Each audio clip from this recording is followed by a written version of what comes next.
אז שלום לכולם, אני פה עם ינון אהרונסון, חבר, סופר, ובעיקר יזם.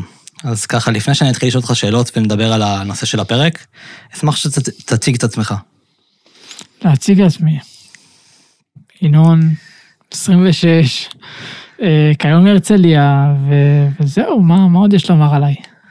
מה אתה עושה בחיים? מה אני עושה בחיים? יש לי כמה עסקים שונים, אחד זה באמת ההוצאה לאור, אחד זה חברה שמתעסקת במסחר, עושה גם אנשים ליוויים אישיים, אני לא יודע אם אפשר לקרוא לזה אושיית רשת, אבל מוביל דעת קהל כזה, זהו בגדול, משתדל לחיות. זה משהו שחשוב בימינו. אם יש משהו שמיוחד בך, זה שבמשך השנים שאני מכיר אותך, אתה כל הזמן ממציא את עצמך מחדש. יש לך תפקיד, אהבת, מיצית, המשכת הלאה. אתה לא נותן לתפקיד להגדיר אותך. אז השאלה שלי אליך, זה איך מנתקים את האדם מהתפקיד? איך מנתקים את האדם מהתפקיד? אני לא חושב שבאמת אפשר לנתק אדם מתפקיד, אני חושב שפשוט צריך להישאר האדם שאתה רוצה להיות. כלומר, כל תפקיד שנכנסתי בו בחיים שלי, בין אם זה איש מחירות, איש שיווק, או אפילו בתור נציג במוקד של חברת יס, היה לי עדיין את המטרה הגדולה.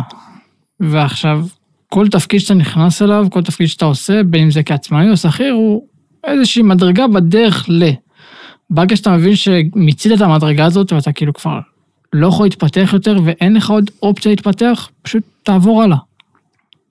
מה נתן לך את היכולת או את האומץ? פשוט לעבור הלאה. רוב האנשים נתקעים במדרגות. אני אגיד את זה ככה, קודם כל, אין לי מה להפסיד. כאילו, אני עדיין לא נשוי, אין לי ילדים, המחויבויות שלי, אתה יודע, זה שכר דירה, רכב, ביטוח, זה ההיילייט שקורה, ושאתה כאילו, החשיבה שלי תמיד זה מה הדבר הכי נורא שיכול לקרות. עכשיו, ברגע שאני מבין מה הדבר הכי נורא שיכול לקרות, זה לא כזה נורא, ואז אין לי בעיה לעשות את זה. כאילו, אוקיי, נגיד עכשיו, התפטרתי מהעבודה, והיה לי משכורת מדהימה של 15,000 שקל, אוקיי? התפטרתי. מה הדבר הכי נורא שיכול לקרות? שאני לא אקבל את ה-15? אוקיי. אני לא אעבוד בכלל? אוקיי. אז אתה יודע שעכשיו אתה לא עובד בכלל, חודש, חודשיים, 3. מה הדבר הכי נורא? תצטרך למכור את האוטו כנראה, ותצטרך לעבור לגור אצל ההורים, לחזור לגור אצל ההורים. אוקיי. אז זה הדבר הכי נורא שיכול לקרות. האם זה באמת כזה נורא? לא. ואז משם אני באמת יכול לעשות את הפעולות. אז אני מבין בו שני דברים. דבר ראשון, אתה אומר, אני חי בתחושה של אין מחיר. אם אני רוצה משהו, יש לי איזה מדרגה.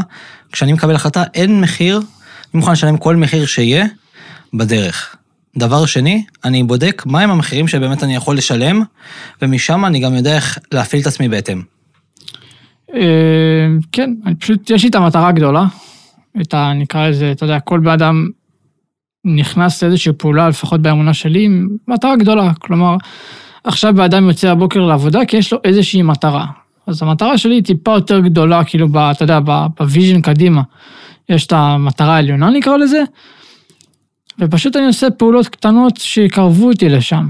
עכשיו, ברגע שעשיתי פעולה וראיתי שזהו, מיציתי, כאילו, היא לא יכולה לקדם אותי עוד יותר.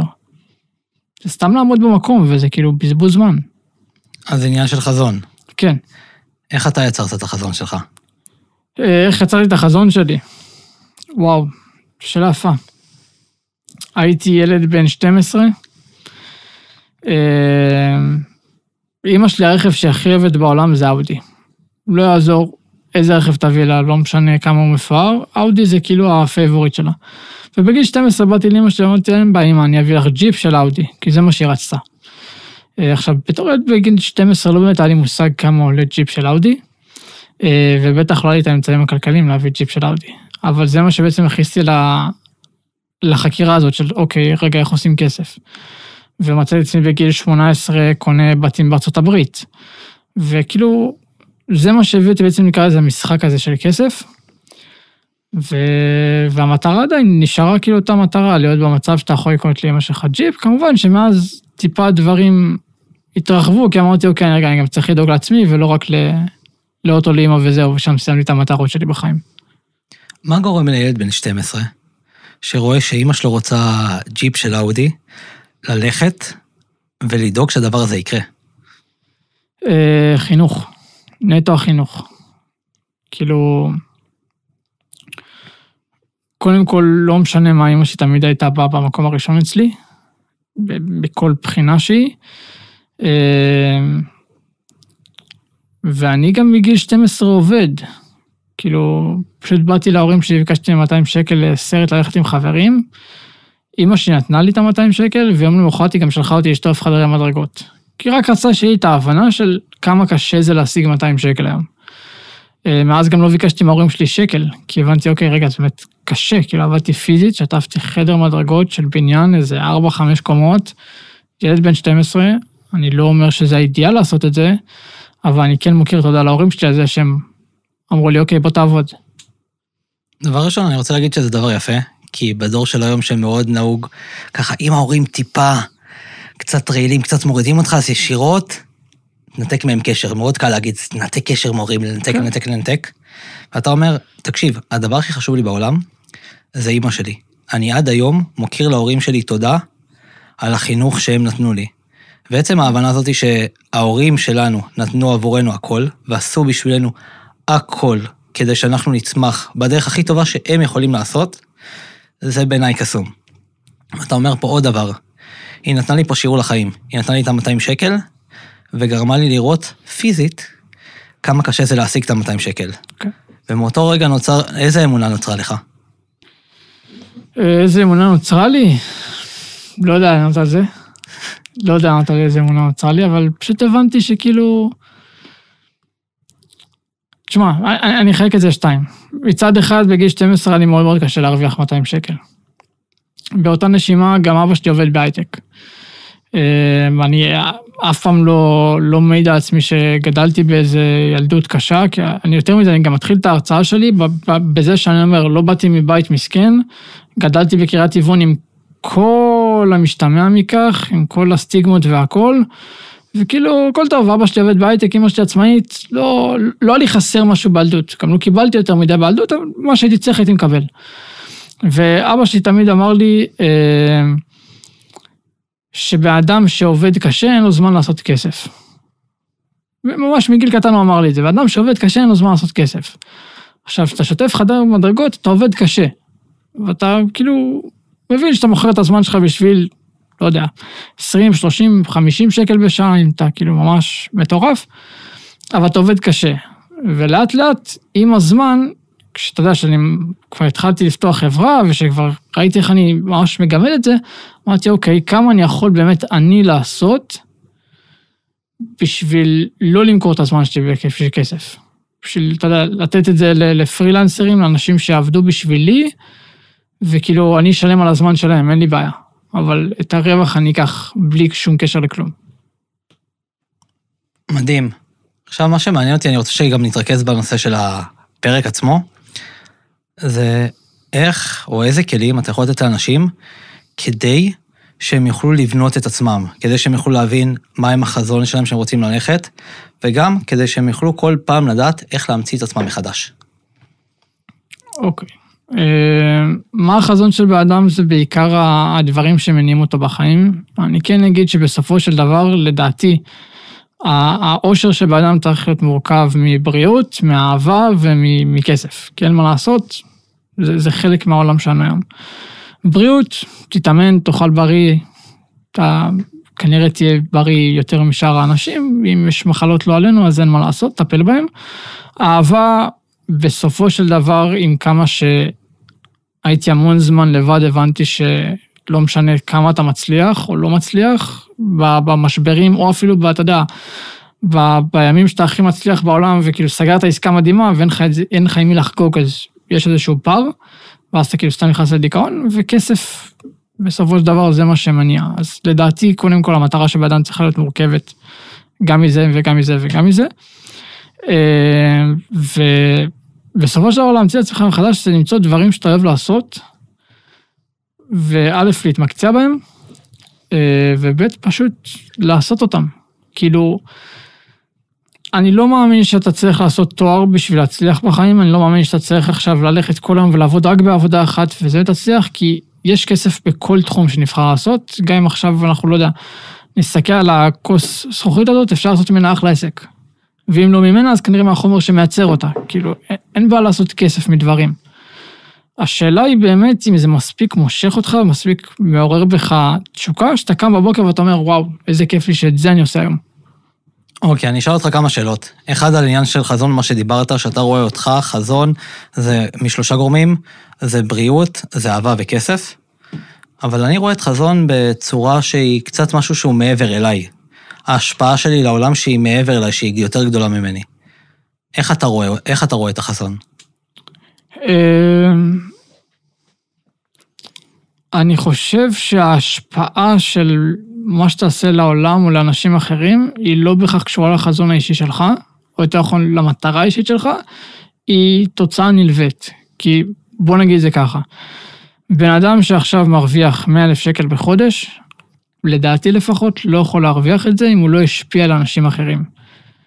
כלומר, יש איזושהי תקרה שאתה תצטרך כבר לזוז מאזור הנוחות שלך, אתה תצטרך כבר להשפיע על אנשים אחרים, אתה צריך כבר לעשות טיפה יותר טוב בעולם, שהתגמול שזה יהיה גם כלכלי בסופו של דבר, מעבר לרגע שלך. אבל עדיין המטרה האישית שלך, לדעתי, היא חייבת להיות איכשהו בראש סדר העדיפויות. כאילו, כי בוא נגיד את זה ככה, נגיד שאני רוצה לעשות ממש טוב בעולם עכשיו, בא לי להיות, לא יודע, איזשהו סופרמן של אנשים, וכל היום לשבת עם אנשים ולדבר איתם, ולייעץ להם, ולאמין אותם והכל, ואני אעשה את זה 100% בהתנדבות. לאורך הזמן, הכלי שלי יתרוקן, ואני גם לא אקבל איזשהו תגמול, שאני אומר, אוקיי, רגע, יש כאילו כביכול משהו שיטעין אותי, או משהו שאתה יודע, שייתן לי איזשהו יחסי גומלין מסוימים. זה למה, אגב, גם רוב המנטורים, אתה יודע, אני מדבר על השמות הגדולים בעולם, הם מרוויחים המון המון כסף. הם עושים פעילות מדהימה, הם משרתים מאות אלפי או מיליוני אנשים, אבל עדיין התגמול הכלכלי שלהם יהיה מאוד מאוד גדול, אחרת הם לא יהיה כאילו, לא יהיה משתלם לעשות את זה. זה יותר מלא משתלם. שים לב גם מה אתה אמרת. כשאתה אמרת, אם אני עכשיו רוצה באמת, החזון שלי, המטרה שלי זה להשפיע על אנשים, ולגרום להם לעשות יותר טוב, אז אם אני אעשה את כל הזמן הזה בחינם, באהבה, בלי תשלום, אז הכלי שלי יתרוקן ולי לא יהיה כבר מה לתת. ואם המטרה שלי להשפיע ואני מרוקן את הכלי שלי, אני בעצם מונע ממני להשפיע. אז אני בעצם מונע ממני את המטרה שלי. ויותר מזה, עצם זה שאני מגדיל את הכלי שלי, אני נותן לעצמי את האפשרות להשפיע יותר, ודבר שני, אני גם רותם את הבן אדם שאיתי, שיהיה יותר חזק, וההשפעה שלי גם תהיה יותר חזקה עליו. כי בן אדם שמקבל דברים בחינם, נרצה את זה או לא, הוא פחות מעריך את זה. אם תיקח בן אדם, ואני אעביר אותו תהליך, ואני אומר לך, עשיתי זה גם תהליכים בהתנדבות לאנשים, בן אדם שהיה בהתנדבות במתנה, ובן אדם ששילם לי, הבן אדם ששילם לי היה הרבה יותר מחויב, התהליכים שלו היו הרבה יותר עוצמתיים, ההשפעה שלי אליו הייתה הרבה יותר חזקה. מי שקיבל את זה במתנה, ובגלל שאמא חד-הורית, מצב כלכלי מאוד מאוד קטן, אמרתי, יאללה, בוא ניתן מאהבה, אני יכול, יש לי את האפשרות הזאת. זה מה שנקרא במתנה ממני, והכלי שלי עוד ימשיך לזרום. אני ראיתי את המרחב של כמה שהם באמת מוכנים להשקיע ולהיות שם, והם לא היו שם. כן, אני ניסיתי כמה פעמים לתת, אתה יודע, תהליכים במתנה ודברים במתנה, אתה יודע, בוא נלך הדברים הדבר הכי שולי שיש, ספר. שנינו סופרים, שנינו כתבנו ספרים, שנינו יודעים כמה עלות דפוס היום שהיא כלום ושום דבר. ואני בטוח שצריך לחלק ספרים במתנה, ועדיין הביקורות הכי טובות, או גם הכי רעות שקיבלתי על הספרים שלי, היו מאנשים ששילמו איזה כסף והבינו את הערך. גם שבו 2 ספרים, 100 שקל עם משלוח, זה לא עכשיו שבאדם כאילו לא יכול לעמוד בזה, ואם הוא לא יכול לעמוד בזה, באהבה נשלח לו ספר, הכל טוב. אבל אתה יודע, פתאום חיילים ומצב קשה, אוקיי, סבבה, כאילו רק עכשיו, לא יודע כבר כמה ספרים תרמתי, הכל טוב. אבל אתה מבין שזה כאילו אנשים שהם לא באמת מעריכים את האומנות שלך, הם פשוט מנצלים איזושהי סיטואציה בחיים שלהם, עם כמה שזה רע לומר את זה, וכאילו בוא ניקח עוד משהו על הדרך. כן, אני עכשיו מבין גם מה אתה מדבר, ויש בכללי, גם שים לב, זה דפוס של אנשים שהם קורבנים של המציאות עצמה. כן. אתה תראה שאותם אנשים, לרוב, זה תמיד החיים שלי הובילו אותי, לא יכלתי לעשות משהו אחר. הם המסכנים של מה שקורה להם, הם אף פעם לא ייקחו אחריות על החיים שלהם, וגם זה למה הם תמיד יישארו באותו מקום. כי עצם זה שאתה מונע ממך לקחת אחריות, אתה אומר, רגע, כאן יש לי את הזכות בחירה, איפה שנמצא היום, אני בחרתי להיות פה, אני עשיתי את כל הפעולות כדי להיות פה, אני רואה מה המציאות, מכאן אני יכול לבחור לעשות אחרת. והם אומרים, רגע, זה לא, אני עכשיו כרגע מסכן, אני לא יכול. באופן הטבעי שלנו כבני אדם, יש לנו את יכולת היצירה. הקדוש ברוך הוא ברא אותנו יוצרים.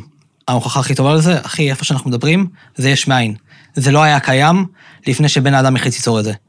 בן אדם הוא בורא. וברגע שאני אומר שלי אין אפשרות להשפיע על היקום, אני את הכוח שהקדוש ברוך הוא נתן לי, אני משיל מאחריי, ואני נותן אותו לכוח שהוא לא קיים. הוא אומר, תעשה בי כרצונך. כן, טוב, זה גם די מתחבר לנושא, שבאמת כל באדם יוצר את עצמו כל יום. תשמע, אני אגיד משהו רגע לאנשים שלא לוקחים אחריות על החיים שלהם, ואומרים כאילו, לא יודע, זה נסיבות החיים הובילו אותי לכאן. הוא נתן גז. כן. אם באדם עכשיו נולד למשפחה ענייה, או משפחה ממוצעת, או משפחה עשירה, או לא משנה מה, זה נקודת הפתיחה שלו. איפה הוא יסיים את החיים שלו, זה כבר 100% אחריות שלו. כלומר, אני גם אמרתי, לא באתי עכשיו מאיזה מקום שהוא, אתה יודע, אנשים מעוטי יכולת, ובסדר, ברוך השם, ההורים שלי מרוויחים טוב, ולא לי חסר שום דבר בילדות. באותה נשימה גם, אני לא באדם הזה שנשען על אבא ואמא, ואומר, אוקיי, אבא שלי עובד בהייטק, איזה יפה, אז בוא נחיה על חשבונו. לא עשיתי תואר, הכל טוב.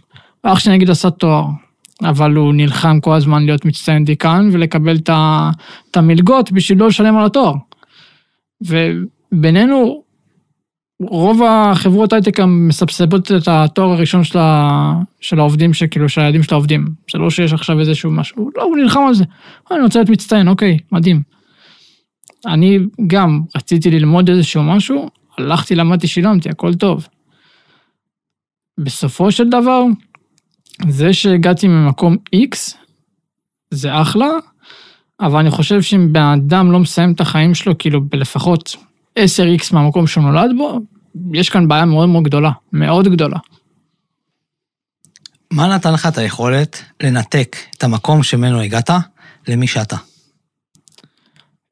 ההבנה שהמקום שמנו הגעתי לא באמת משנה מי אני ומה אני. כי אם עכשיו היית שם את ינון בבאר שבע, בדוביי, בארצות הברית, היה קורא עם ינון את אותו דבר. יכול להיות שברמות אחרות, אגב. כאילו, אם אנחנו מסתכלים נגיד על דוביי, או שאני, אגב, מאוד שוקל רילוקיישן לשם, או בניו יורק, או לא משנה איפה, היית מקבל את ינון בדיוק אותו דבר, כי בסופו של דבר, מה שמניע אותי זה עדיין המטרה שלי, מה שמניע אותי זה עדיין הדברים שאני רוצה לעשות. ששוב, אני מאמין שצאנו לי ואיך לדבר על זה, אבל אני קם כל בוקר באיזושהי מנטרה חוזרת שאומרת, עוד כמה זמן יהיה לך ילד. ועכשיו השאלה איך אתה רוצה שהילד שלך יסתכל עליך. אם אתה רוצה שיגיד, אבא תראה ליוני מהגן יש אבא ממש מגניב, או שאתה רוצה שהוא יגיד, אבא שלי הוא האבא המגניב, אבא שלי הוא האבא המוביל בגן נקרא לזה. ואני אומר, אוקיי, אין מצב שיש לי כאילו להסתכל על אבא אחר. אני אהיה הדמות לחיקוי שלו. זה אני כאילו אהיה הסופרמן שלו. וזה מה שמוביל אותי. מה שמעניין, זה מה שאתה מדבר, זה נשמע כאילו חיצוני, אבל הדרייב הוא כל כך פנימי ועמוק, כי היכולת של איך אתה רוצה שהילד שלך יתפוס אותך, זה אולי אחד הדברים הכי חזקים שיכול להניע בן אדם, כי אין מה לעשות, זה הצאצאים, זה ההמשך שלנו, ואנחנו בתור הורים לעתיד, הילדים שלנו יהיה הדבר הכי חשוב לנו בעולם, אנחנו אפילו לא מבינים מה כמות החיבור שתהיה. כשאתה אומר, אני רוצה שהבן שלי יסתכל עליי, וממני יתפוס מודל לחיקוי מתוך החיים שלי, זה מה שמניע אותי להתקדם כל הזמן, זה דרייב שהוא בלתי נגמר. זה גם משהו שהוא יותר גדול ממך כבר. כי אני לא מסתכל עליי, אני מסתכל כבר לבן שלי. איזה אבא, איזה מודל לחיקוי אני הולך להיות לו.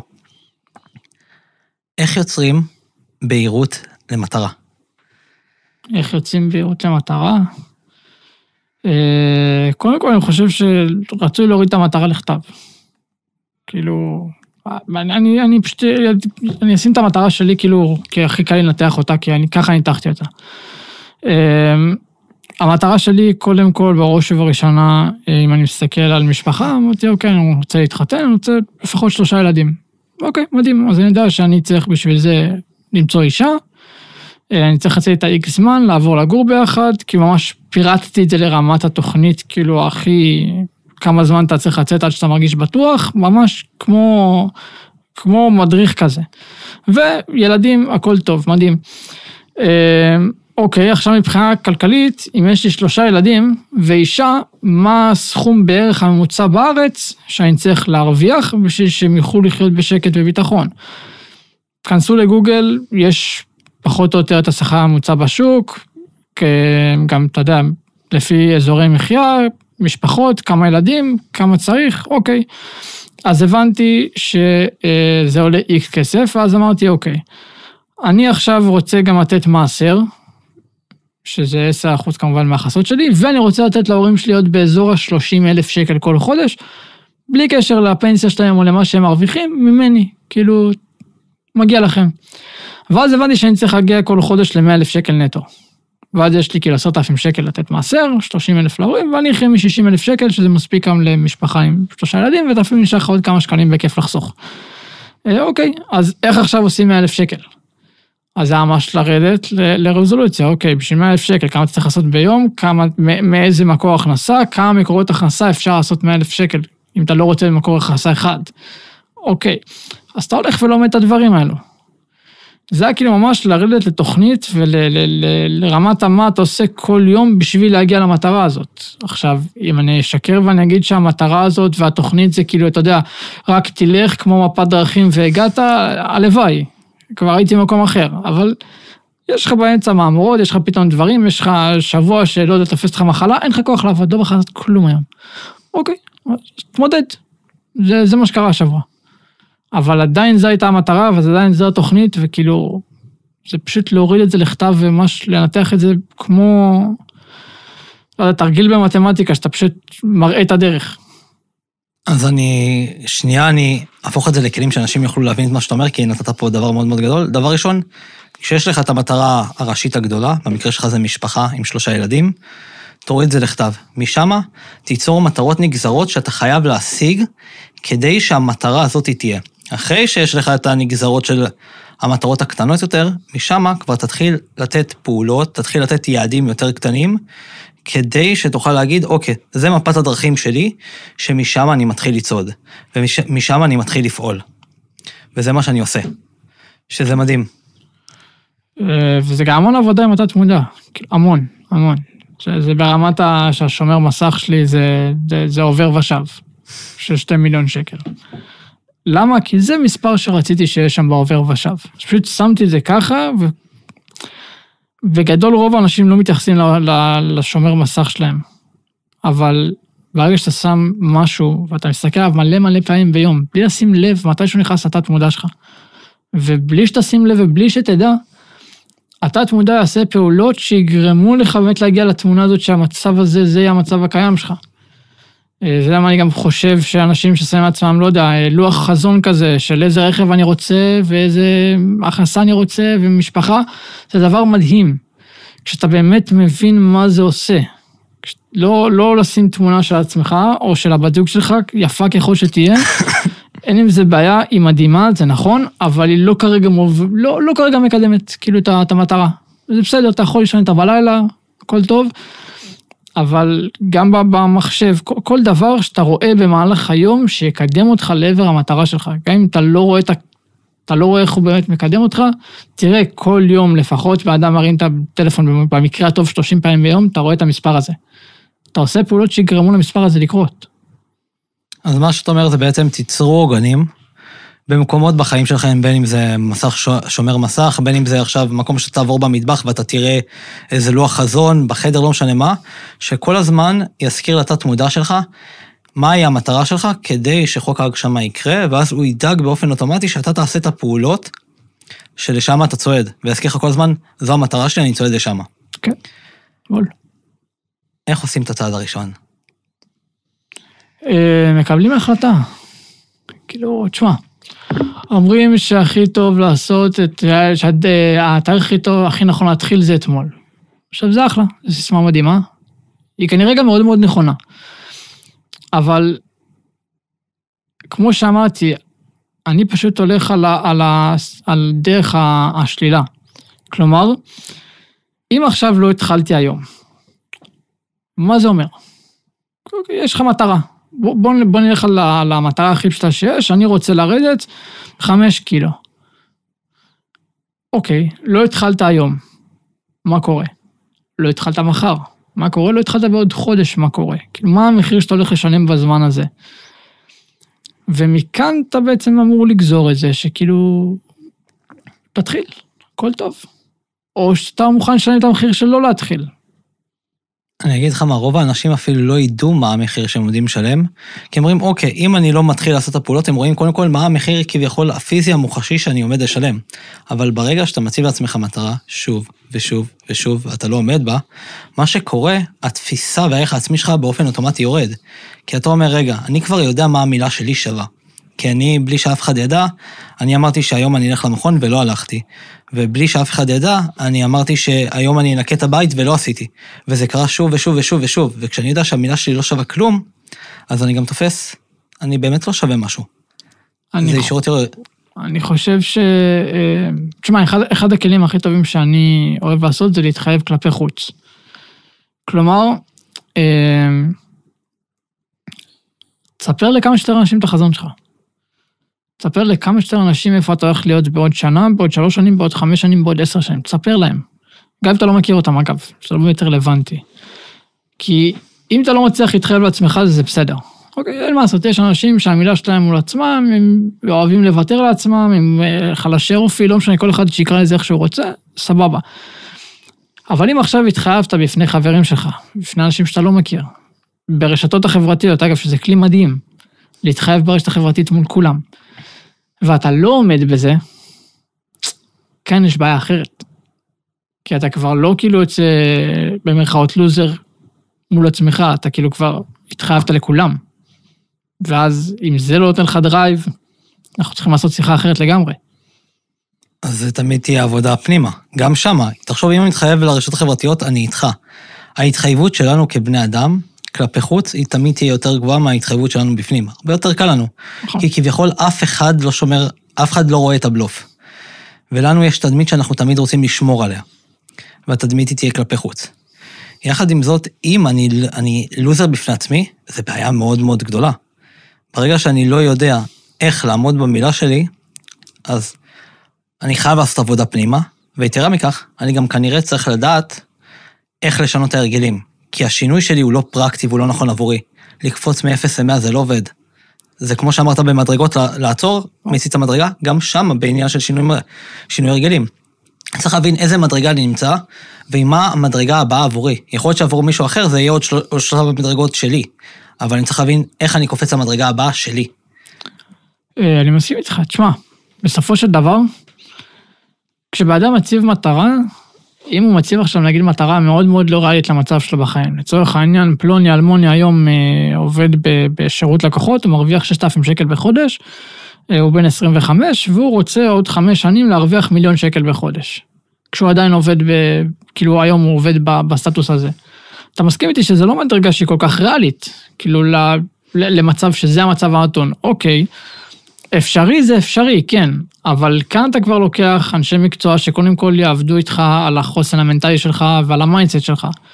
אחרי שעבדת על המיינדסט שלך אתה רואה, אוקיי, איך אני עוד יכול להגדיל את ההכנסה שלי, אבל כל מטרה שהיא, ואגב אני חושב שכל בן אדם, אם הוא לא יעבוד על ההתפתחות האישית שלו ועל ההבנה שלו, שכאילו יצאת לעולם הכי נקי שיש, ואז ינדסו לך את התודעה לאיך שצריך אותך כיום בשוק.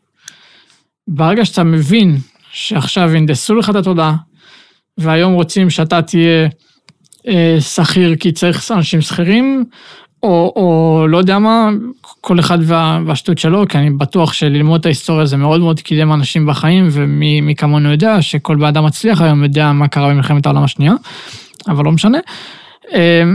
ברגע שאתה עכשיו מבין שאתה צריך להנדס את התודעה שלך מחדש בשביל להגשים את המטרות שלך, אתה גם חייב אנשי מקצוע שיעשו את זה איתך. אגב, אני חושב שהמחיר הכי גדול ששילמתי בחיים שלי, כי מבחינה כספית, זה היה באמת למנטורים ואנשים שלימדו אותי דברים. מעבר, אתה יודע, למכות שקיבלת, לעסקים שלא הצליחו, לעקיצות, דברים כאלו, זה באמת היה לאנשים שכאילו פיתחו לי את התודעה. אז אם אני לוקח את הכלי שאתה אומר, אתה אומר דבר ראשון, תבין שהדבר הכי חשוב בהתפתחות שלך בלהשיג את המטרות, זה אתה. כן. וברגע שאתה תשקיע בכלי הזה שהוא אתה, ותדע איך לצמוח ואיך לעשות הפרדה בין האמונות שאנשים זרקו עליך, כי כל החיים זרקו עליהם אמונות, זה הסביבה, ההורים, המורים, ואז אנחנו כבר לא יודעים להפריד מה שלי, מה אני מאמין בו, ומה האחרים גרמו לי להאמין בו. וברגע שאני יודע ליצור הפרדה בין מי אני, למי אני שאחרים לימדו אותי שאני, אז אני באמת יכול ללכת אחרי המטרות שלי. בול, כן. יש גם את המשפט הזה, כאילו, תזייף את זה עד שזה יקרה, כאילו, fake it till you make it. שאגב, אני מאוד מאוד מסכים עם המשפט הזה, יש רק בעיה אחת שיש אנשים שלוקחים אותו גם למובן הכלכלי. כלומר, אין בעיה שתזייף שאתה באדם עם ביטחון עצמי, עד שבאמת הביטחון עצמי כבר יהיה חלק ממך, זה מעולה. יש בעיה לבאדם שנגיד מזייף את זה שהוא מצליח ועשיר, ואז כאילו, הבנק כבר יעצור אותך. כאילו זה לא קשור לרגש שלך, אתה יכול לזייף את זה שאתה עכשיו באדם עם ביטחון עצמי, והתחיל כל היום עם נשים, והכל טוב ומעולה, וזה מדהים. ברגע שזה כבר בא על חשבון המחיה שלך, והרמת חיים שלך, שאתה כבר מזייף אותה כלפי חוץ, כאן יש איזושהי בעיה. אני אגיד לך, אני קצת סולד מהמשפט הזה, ואני גם אסביר למה. כי גם ברגע שאתה אומר, אוקיי, אני מזייף את זה, אבל בפנים אני לא מרגיש, אז עדיין יש פער מאוד גדול בין התחושה הפנימית שלי לבין הפעולה, וקרוב לוודא שאני גם לא אעשה את הפעולה. ומאוד מדברים איתנו על, איך קוראים לזה? תעשו הצהרות חיוביות. עכשיו, הצהרות חיוביות, אני מאמין, תגידו דברים מאוד מאוד גדולים, שאני בעצמי כאילו אני אומר, זה לא אני. עכשיו, אם אני לא מאמין למה שאני אומר, אז יהיה לי התנגדות פנימית הרבה יותר גדולה למה שאני אומר. אין בעיה, אתה אומר, אוקיי, כאילו יש לי ביטחון עצמי, ברגע שאני אומר, אם יש לי ביטחון עצמי, אני צריך לתת איזה פעולה, צריך להראות משהו מתי בחיים שלי הרגשתי ביטחון עצמי, ואז לעשות מין שילוב של רמת הזהות, אני עם ביטחון, לרמת הפעולה, ההתנהגות. ואני אומר, אוקיי, הנה, אני עשיתי, נגיד, התחלתי עם מישהי בבר, זה מראה שיש לי ביטחון עצמי, אז כאן לתת מודע שלי לא תהיה התנגדות, כי להגיד, רגע, זה באמת קרה, אי אפשר להתווכח עם הדבר הזה, וזה באמת פעולה שאני תופסת כביטחון. או שאני אומר דברים שאני אוהב בי, ואז אומר, אני באמת אוהב בי. ואז כשאני מגדיל, אני משנה את המיקוד שלי למה שיש בי, אז הרבה יותר קל לי להגדיל את הביטחון העצמי ואת התחושה הפנימית שלי, כי אני אומר, אוקיי, אני עכשיו רואה את הדברים הטובים שבי. כשזה מגיע מנקודה שאני לא מאמין לזה, אז הגוף כאילו באופן אוטומטי להגיד, אבל זה לא נכון, יש את זה ואת זה ואת זה ואת זה ואת זה. לא נתתי לו עוגן מסוים, שהוא יוכל להאחז בו ולהגיד, וואלה, הדבר הזה קיים.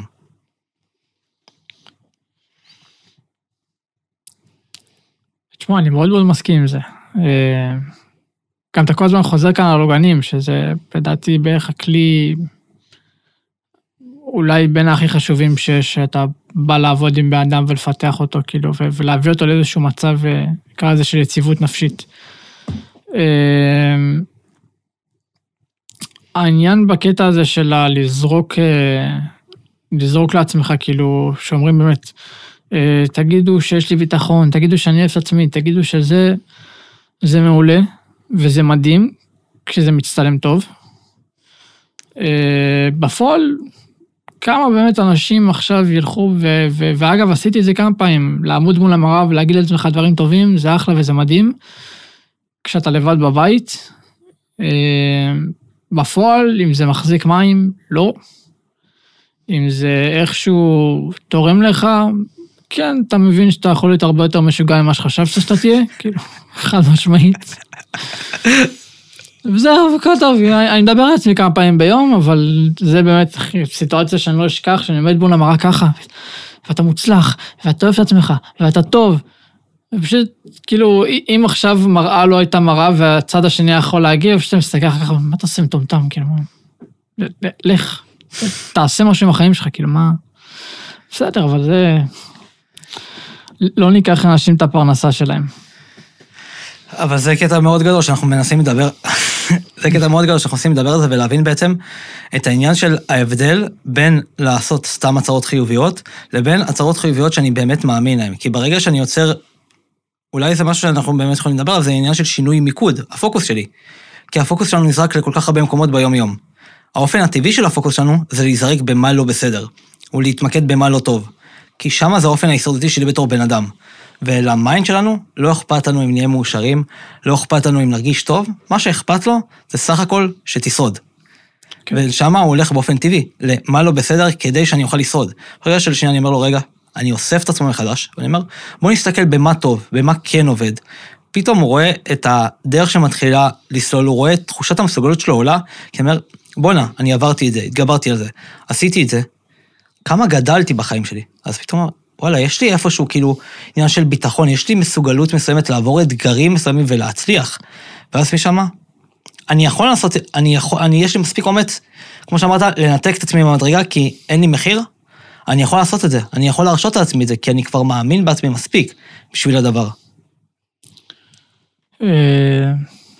גם דיברת כאן על היצר שדי מניע כל באדם, שזה יצר ההישרדות. זה גם מה שמונע מאיתנו לעשות כל פעולה בערך. כאילו, אם תחשוב על זה ככה, למה היום גברים לא מתחילים עם נשים? כי זה יצר ההישרדות. זה אומר שיש מצב שהבחורה תפגע בך. ואתה, כאילו, אנחנו בתור בני אדם מונעים מאיתנו את המצב של להיות פגיעים. להיות פגיעה זה אומר שעכשיו יכולים לטרוף אותך. כאילו,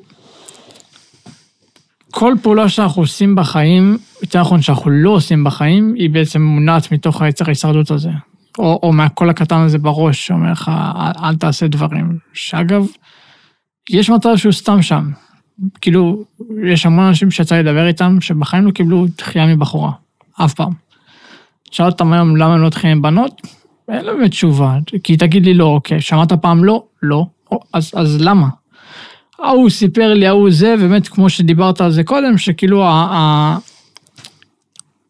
ההשלכות של האנשים על החיים שלנו, זה בעצם מה שיצב להם היום את האישיות שלהם, וכאילו זה הסביבה שלו, יצר ההישרדות, וזה מה שמשאיר היום בערך 99% מהאנשים במקום שלהם, בכיסא שלהם, בעמדה שלהם, עם האוזניות על הראש, כי זה מה שהם מכירים, וזה מה שהאזור הבטוח שלהם, וחס וחלילה אל תזיז לי את האדמה כאן, כי אז אני לא יודע מה לעשות. באמת זה מדהים על מה שדיברת, כי אמרת כביכול, גם אנשים שמעולם לא קיבלו לא, שמעולם לא קיבלו את התחייה, ואנחנו בתור גברים, אם אנחנו נקבל תחייה, זה כביכול אריה בא לטרוף אותנו, זה יצר הישרדותי, זה מראה על המנטליות שיש לנו היום בדור, שמצד אחד אנחנו בתקופה הכי מוגנת אי פעם שהייתה לבני אדם, אבל אנחנו גם בתקופה שיש בה הכי הרבה סטרס, והכי הרבה לחץ.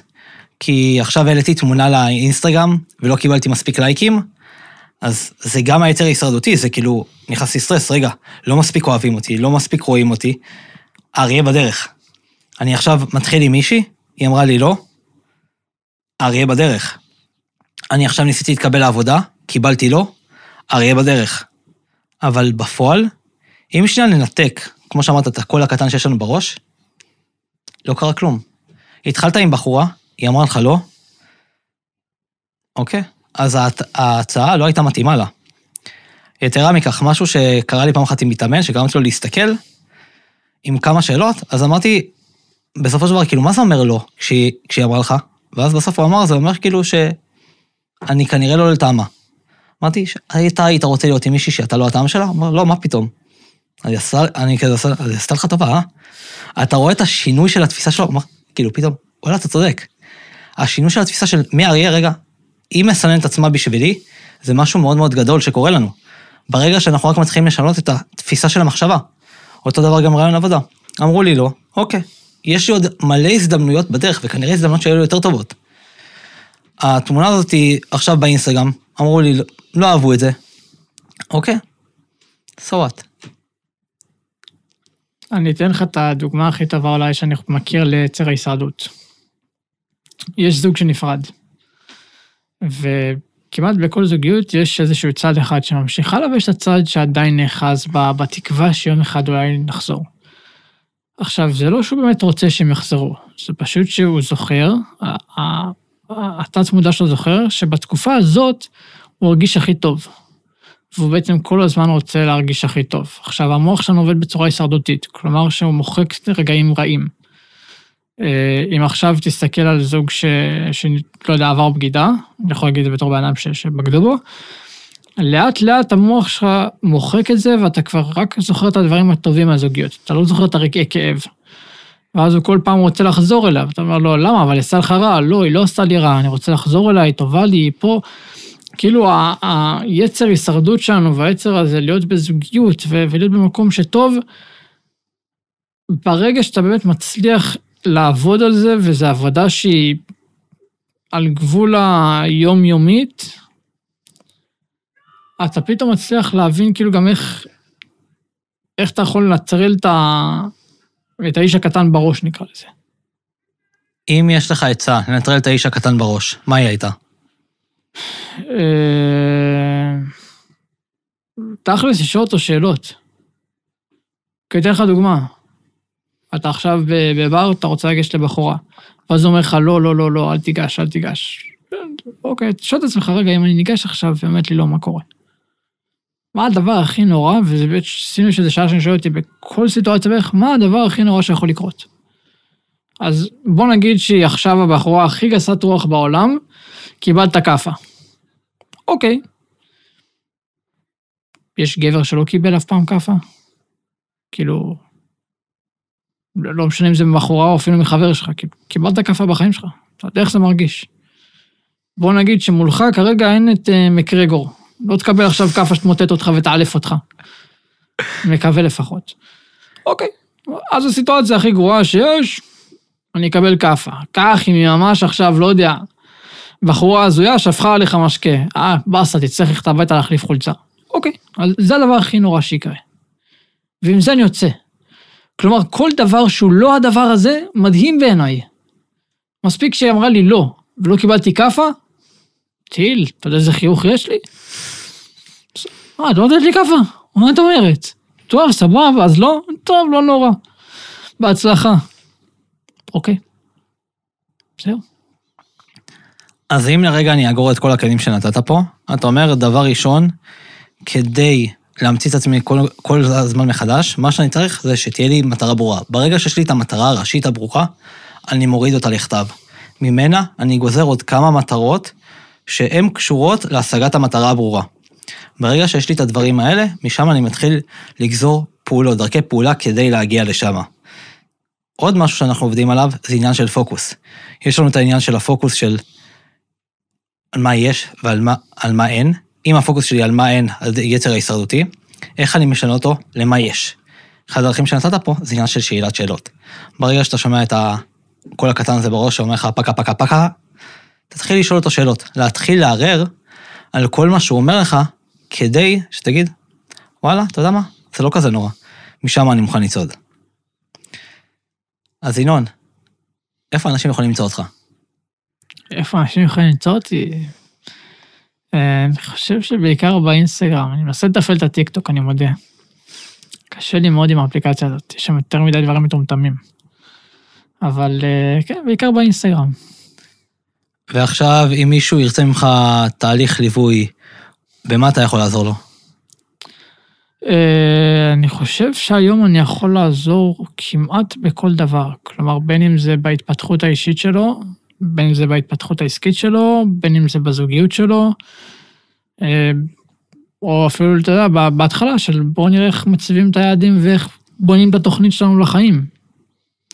אז כל מי שמחפש מישהו שיוביל אותו בחיים, בין אם זה זוגיות, בין אם זה בתחום האישי, המנטלי, או בין אם זה אפילו עסקי, איך לעשות את זה, ינון יהיה פה, אני אשים את הקישור למטה, שמחתי להערך אותך, אחי. תודה רבה.